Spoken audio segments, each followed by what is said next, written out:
আসসালামু আলাইকুম। আমি বিপ্লব পাটোয়ারি, ইটালি মিলান থেকে। আজকে আমি ইটালির প্রবাসী ভাইদের জন্য কিছু কথা বলতে চাই। যারা প্লুসি জমা দিয়েছেন, তো তাদের জন্য একটু সতর্কবার্তা আমার। কারণ যারা প্লুসি জমা দিয়েছেন, এখনও নুলুস্তা উঠে নেই বা নুলুস্তা উঠতেছে, দয়া করে আপনারা আগে নুলুস্তা চেক করবেন। চেক করার পরও যারা বাংলাদেশে অ্যাম্বাসিতে যায় ভিসা প্রসেসিংয়ের জন্য অ্যাপয়েন্টমেন্ট নিয়ে থাকেন, তখনও কিন্তু নুলুস্তা সঠিক কিনা বলা যায় না। কারণ এখন বর্তমানে ইটালির অবস্থা খুবই খারাপ।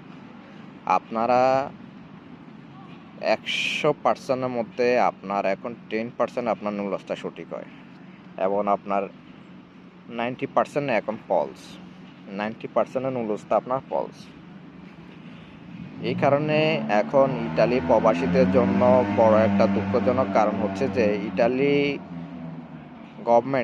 সরকার জর্জিয়া মেলোনি একটা আইন জারি করছে, এবং বাংলাদেশের নাম উল্লেখ করে তারা সেই বাংলাদেশের জন্য একটা দুর্ভাগ্যজনক বশত সে একটা ওয়ার্নিং দিয়ে দিয়েছে যে আমরা বাংলাদেশিরা যে আমরা জালিয়াতি করি, একটা নুলুস্তা একটা ভিসা প্রসেসির জন্য আমরা 15,000 ইউরো নিয়ে থাকি, যা বাংলাদেশে বর্তমানে এখন প্রায় 18 লাখ টাকা 19 লাখ টাকার মতো।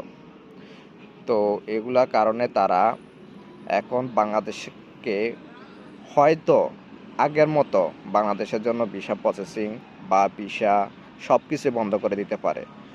কারণ সে বলছে যে আমরা এই প্রুসি দিয়ে আমরা অন্যায়ভাবে আমরা লোক বাংলাদেশ থেকে ইটালি পাচার করিয়ে থাকি।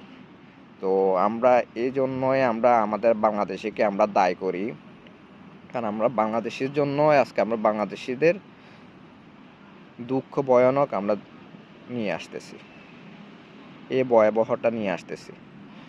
তো এখন সলিউশন এখন বলি তো আর কিছু লাভ নাই।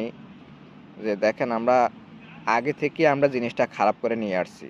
একটা বিজনেস, একটা জিনিস আপনার যদি সঠিক না হয়, আপনি লোকের কাছ থেকে টাকা নিয়ে থাকেন, এখন আপনি আস্তে আস্তে এই জিনিসগুলো ইটালিয়ানদেরকে আপনারা শিখাই দিয়েছেন।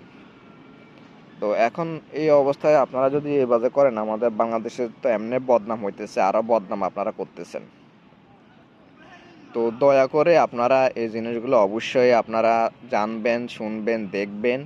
অবশ্যই মানুষের পাদে পড়বেন না, আগে যাচাই করেন।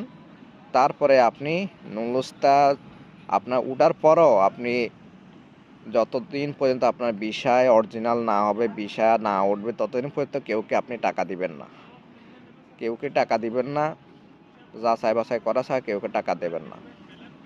তো এই হইলো আমার সতর্কবার্তা। ধন্যবাদ। আসসালামু আলাইকুম। আমি বিপ্লব পাটোয়ারি, ইটালি মিলান থেকে।